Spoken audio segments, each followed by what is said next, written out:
Welcome back to part 2. We're going to go over the power rule, quotient rule, and hopefully negative and zero. If not, there'll be a third video for you. So, power rule. Here's how power rule works. Think of it as I'm powerful, so I need to get extremely large, extremely quick. So, for the product rule, you are going to multiply the exponents. So before we were adding, we were leaving them alone. Now we are going to multiply the exponents. So what this looks like is if you have parentheses, all you're going to do is multiply A times B. You're going to multiply both of them together.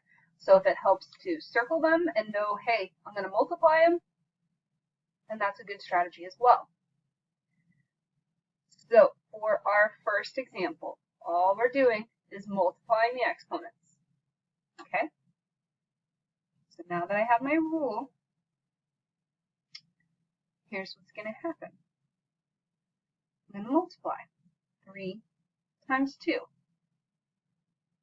I like to circle them, especially when there's parentheses, so I know I need to multiply.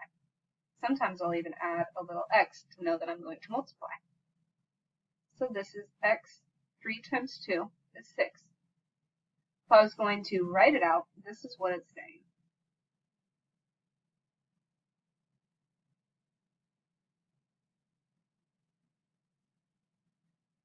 I would need to multiply by this one, multiply by that one, multiply by that one. So I'd have 1,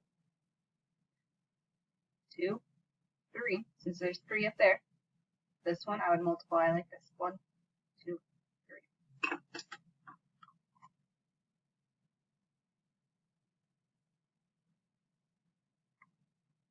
Therefore, I have 6 x's. I would not highly suggest writing it out as this and visually showing you, because especially when you get like larger numbers, like down here, it's going to be a lot of x's that you're going to be drawing out. So remember, parentheses, multiply. Okay, we're going to move to the second one, which is your second example. Remember, with exponents, everything inside of it needs to be multiplied. So for my exponents, this is what it's saying. This is what this is drawn out in simplest form.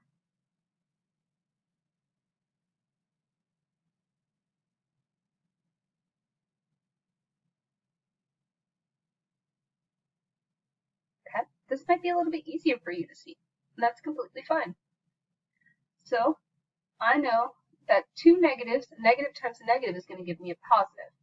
So I know 2 squared is 4.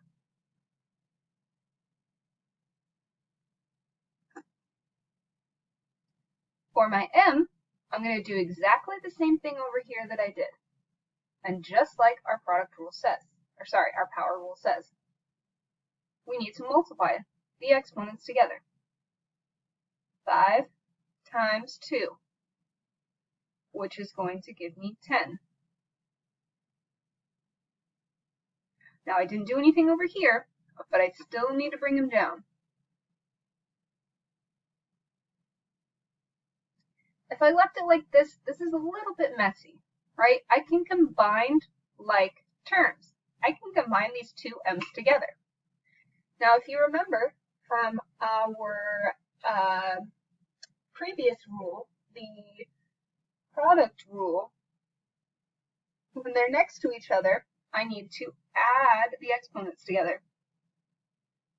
So I'm going to add these together. Combine all of the terms. So now I have 4m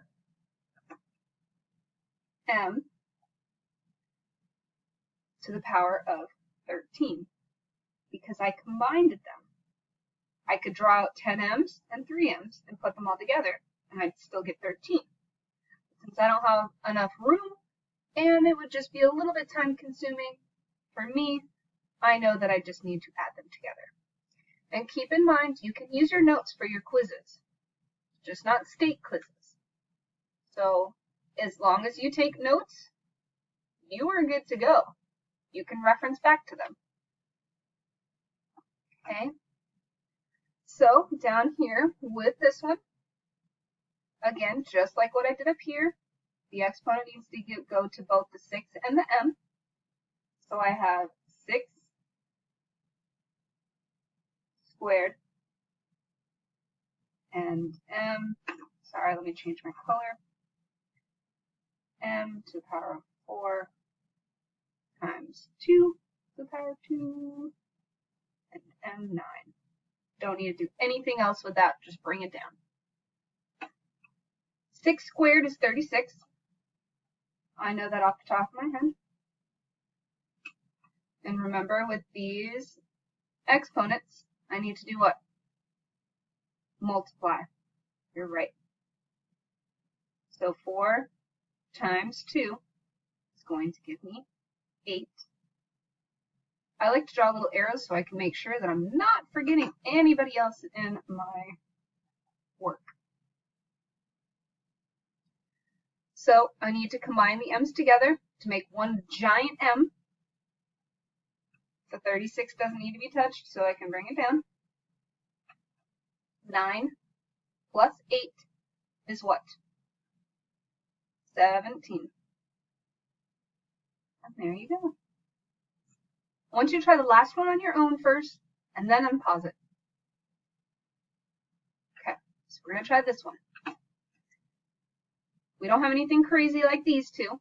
We just have regular power rule from our rule up here. So I'm going to take 7 and multiply them together. So I know that 7 times 7 is 49. Now let's move on to the negative exponent rule, or sorry, the quotient rule. So now we're moving on to the quotient rule. The quotient rule states that x to the power of a divided by x to the power of b, you are going to subtract the top from the bottom.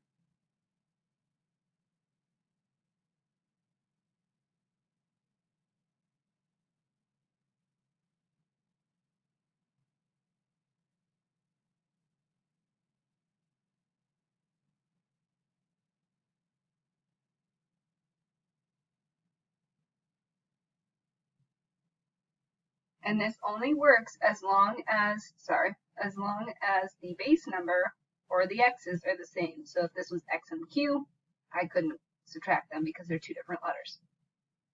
Okay? So for the first two, what you would like to do first is start from left to right. So I'm dealing with this 27 and 42. Now I know I need to reduce this because I want to simplify this whole equation to be complete. I know that the only factors of 27 are 9 and 3 and 27 and itself. But obviously 42 does not go into 27. So let's try to see if it goes into 3. The reason I'm doing this is to simplify the top and the bottom from left to right. So it goes in once. 4 times something will give me 12, or sorry, 3 times something will give me 12, which is 4. So I have 14. So I need to divide the 27, just the 27, just the 42, by 3 to simplify the first half. So 27 divided by 3 is going to give me 9. I'm going to bring it over my x because I have not done anything at all to it. And 42 divided by 3 we found out was 14. And I'm going to bring that x over because it didn't do anything. Okay, so since I can't simplify them anymore, I'm going to stop there and move to the x's. This right here is saying 9 times 1, 2, 3, 4, 5 x's. And on the bottom, we only have 1. If you can remember this, if it doesn't have an exponent, an invisible 1, I only have 1 x. Now I'm going to cancel from the top and bottom. This is essentially what this is saying. Cancel the top from the bottom. So I've lined them up, and I can only cross out 1. So what's left is I have 1, 2, 3, 4 x's. So my final answer is 9 over 14 x to the power of 4. You can write it like that, or like this. Those exactly mean the same thing. I just kept it off to the side so I can keep these as a fraction. Now let's try the next one. We're going to combine like terms just like the factor, or the one from before, because I need to simplify first. Multiply them together. 2 times 2 is 4. So I have y to the power of 4 over y to the power of 4. I'm going to do this one just like the quotient rule says, instead of drawing out the x's. So I basically am subtracting 4 from 4. So I have y equals 4 minus 4, which is going to give me 0. And anything to the power of 0, you'll find out, is equal to 1.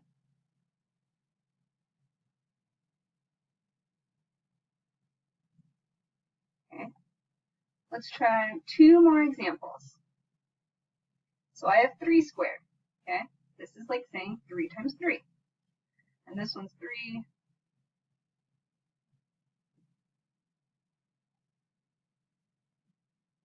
Okay.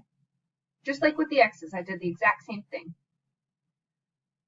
If I cross them out, I'm left with nothing up there except for 1 on top. And now I have this many 3's. 1, 2, 3, 4, 5, 6. 3 to the power of 6. And for our last one, let's look at this. Now I'm going to do it this way. So I know that I need to subtract A from B, right? So since these are both 5, guess what's going to happen? It's going to happen just like up here. These are going to cancel out, right? Then I would be left with y to the power of 7 over y to the power of 4. And all I'm doing is going like this. What is 7 minus 4? It's 3. Oops, sorry. Y cubed. You can also write it out too.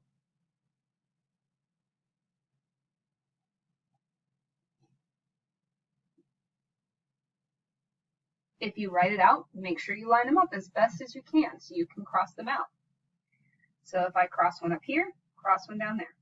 Cross, cross, until I run out of top or bottom y's. Therefore, y cubed. All right, looks like we're running out of time, so stay tuned for a negative exponent and zero exponent on the next video.